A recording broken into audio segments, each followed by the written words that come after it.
Rellana's Cameo has had possibly the best upgrade in Elden Ring history, because that particular talisman has gone from giving us a 15% extra damage boost to now granting 45% extra damage, meaning with certain weapons like the Sword of Night and Flame, you can do things like this.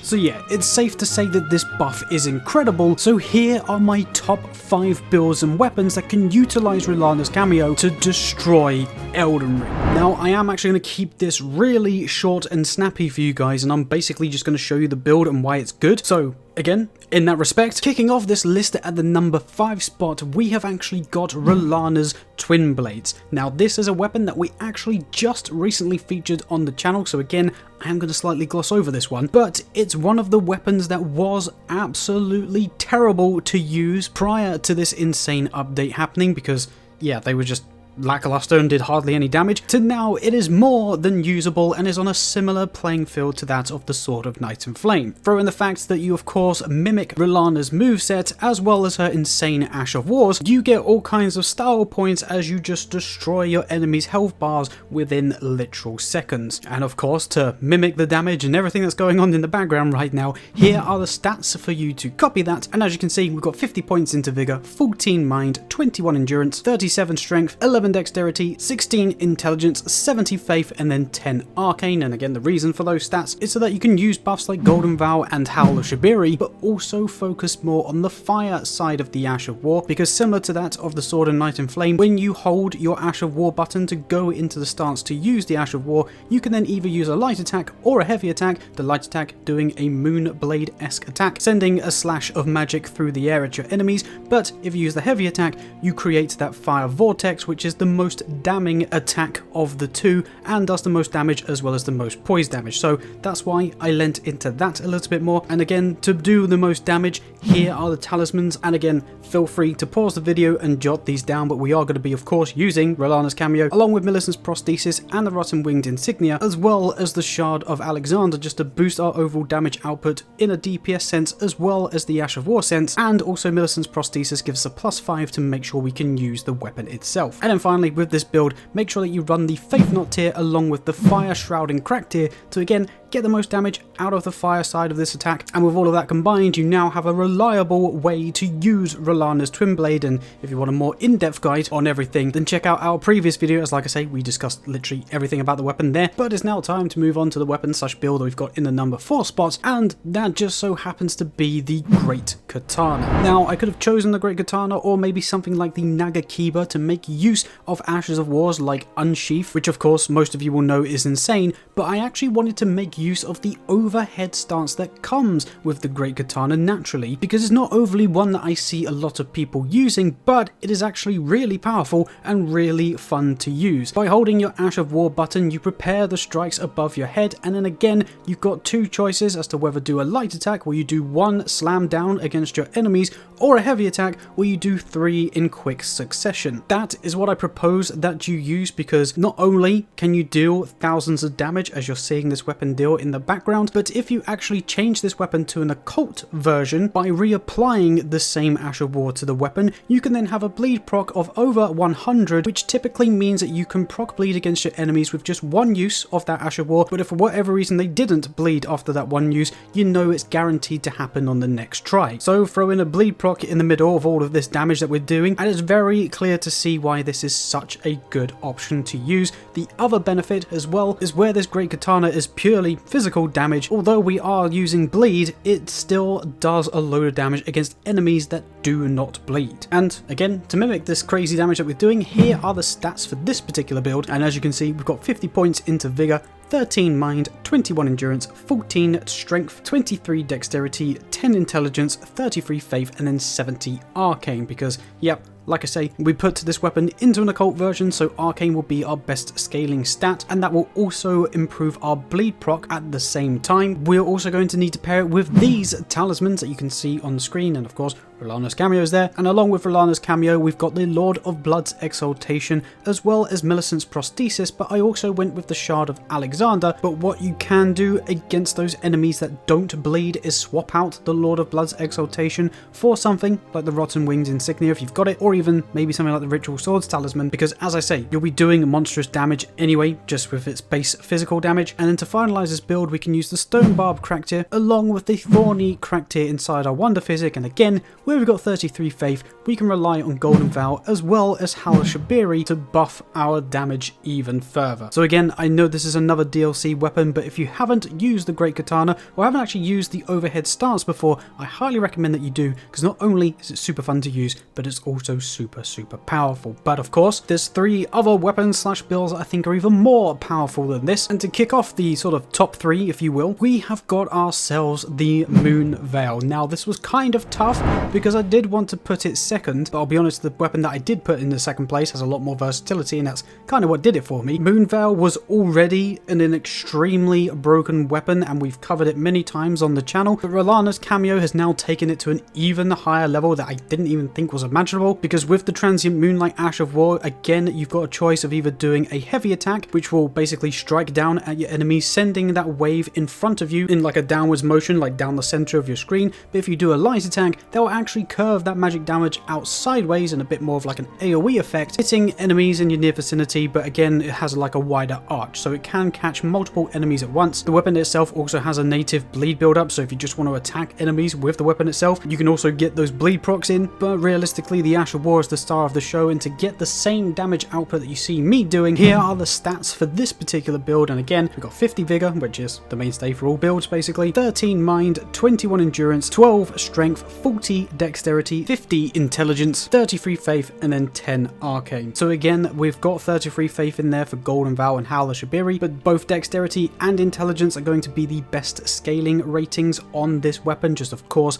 I leaned a bit more into Intelligence to get the best damage possible out of the Ash of War, because that's the heavy hitting thing with this weapon. And again, to increase that damage even further, here are the talismans for that particular build. Other than Rellana's Cameo, we've got the Shard of Alexander, as well as the Magic Scorpion Charm and the Ritual Swords Talisman, because where we're actually focusing more on the Ash of War, we're not going to be proccing too many successive damage outputs, so we won't really see the effects too much from either Millicent's Prosthesis or any of the winged insignias. But if you did want to have a little bit more fun with this build and actually use the katana rather than just spamming the Ash of War, feel free to swap 1 or 2 of those talismans out so that you can fit things like Millicent's Prosthesis in, because yeah, that'll make it more fun. And like I said earlier, this weapon also does a bleed proc, so you can also play it that way if you so wish. But either way, I do highly recommend that you run the Intelligence Knot tier and the Magic Shroud and Crack tier, because again, both of those will be buffing the Ash of War and giving us that final last little push to deal upwards of 6, 7, 8,000 damage with just 1 hit of it, which is of course why this weapon is so damn good. But as I say, it did lose out to the second spot, and the weapon or build that it did lose the second spot to is actually going to be Milady. Now this is actually going to be the last DLC weapon in this list, but as I also hinted at earlier, it's possibly one of the more versatile weapons in this video, because there are multiple ways that you can set this up. But no matter what way you set this up, I highly recommend that you have the Winged Stance Ash of War applied to this weapon, because not only is that an incredibly stylish Ash of War, but it's also really powerful and has the potential to stun lock some enemies, especially those that are a humanoid enemy, i.e. people like Melania or any NPC invaders that you come across. When applying the Ash of War, I personally lent into a more of a keen variant, because as you've been seeing throughout the video, we are using level 150 builds, so that will be the best for me to get the best damage output with this weapon. But if you're in a much higher level, I highly recommend that you turn this weapon into a quality variant and focus both in strength and dexterity, so again you can get the best damage output. But not only this, by either having it as a quality version or a keen version, that still allows you to apply buffs to weapons, i.e. things like Blood Flame, and that's exactly what I recommend that you do, because the additional fire damage and the hemorrhage damage that you'll be doing, because it does additional bleed, will transform Milady into what was already an incredibly decent weapon into a devastating monster. Again, the footage should be speaking for itself right now, but you can pretty much obliterate anything, and the benefit of having the weapon open to different ailment buffs is that if, say, someone is weak against fire or weak against lightning or weak against magic, you can apply the relevant buff and just obliterate them super easily. Again, most of the damage is going to be pure physical damage, so the numbers you're seeing are pretty much transferable against every single boss. Obviously, bear in mind their resistances, and the Ash of Wars also deal an incredible amount of stance damage, which is how we can break even some of the toughest bosses with just a simple light greatsword. But of course, to mimic that craziness, here again are the stats, this time obviously for the Milady build, and as per usual, we've got 50 points into our vigor, but then we've got 15 mind, 21 endurance, 15 strength, 75 dexterity, 10 intelligence, 33 faith, and then 10 arcane. And again, as I mentioned a moment ago, where we're dealing a bit more DPS this time round, I highly recommend that you run these following talismans. So along with Rellana's Cameo, have Millicent's prosthesis, the Shard of Alexander, and of course the Rottened winged insignia. But again, you can use the regular winged insignia if you don't have the Rotten. And then to finalize the build again, I recommend you run the Thorny crack tier as well as the Stone Barb crack tier, because again, a brilliant mix of DPS and stance breaking capabilities will just make Elden Ring one of the easiest games in the world. So by having a third boost to successive damage output and a boost to our stance damage in our Wonder Physic, we are basically doing exactly that and just destroying everything. But now, we're coming in to the final weapon slash build of the video, and it is one that I've actually mentioned multiple times already. Can you guys have a guess as to what it is? That's right, it is the Sword of Night and Flame. As I showed you in the intro with that clip, this thing can become now a one-shot god, all thanks to Rellana's Cameo. Again, much like with the Moonveil and Milady, the Sword of Night and Flame was already a very decent weapon and was capable of doing tens of thousands of damage even before recent updates. But of course, with this additional plus 45 extra damage that we're getting from Rellana's Cameo, that just makes this thing utterly broken and truly devastating. And if I haven't said it already, all of this gameplay that you're seeing in the video is from New Game Plus 2. Obviously, just use that as reference. But even still, we are reaching upwards of 10, 11, 12,000 damage every time that I'm using the fire-based version of the Ash of War. And again, it's a very similar situation to Rellana's Twin Blades, with a fire-based side of the Ash of War is the most damning, because not only will it deal the most damage, but I believe it also does the most poise damage. But I'll be completely honest, you won't see your enemies have their stance broken because they would have died already by the time that the fire hits them. Again, I can't really say too much more about this weapon other than go and use it right now. And obviously when you do go and use it, make sure you apply these stats to your character. So again, 50 points into vigor, 20 mind, 21 endurance, 12 strength, 12 dexterity, 24 intelligence, 80 faith, and then 10 arcane, because those will hit all of the minimum requirements. And then the 80 faith in this build will allow you to deal that devastating damage with the fire side of the Ash of War. But of course, to make sure you're doing the most damage, here are the talismans that you should be running alongside it. And we're of course pairing the Rellana's Cameo with the Shard of Alexander, the Fire Scorpion Charm, and the Ritual Swords Talisman. But other than making sure that you're running both Golden Vow and also the Howl of Shibiri, to finalize the build, we can run the Fire Shrouding Crack tier as well as the Faith Knot tier just to get the best damage possible. And that is how you will be able to mimic the damage that you're seeing me deal in the background and utterly obliterate everything on your screen. I know that this probably isn't the most fun way to play Elden Ring because it is just going to be like a one tap they're dead type scenario, but just purely off the insane damage that this weapon now does, I couldn't not put it at the #1 spot because it's just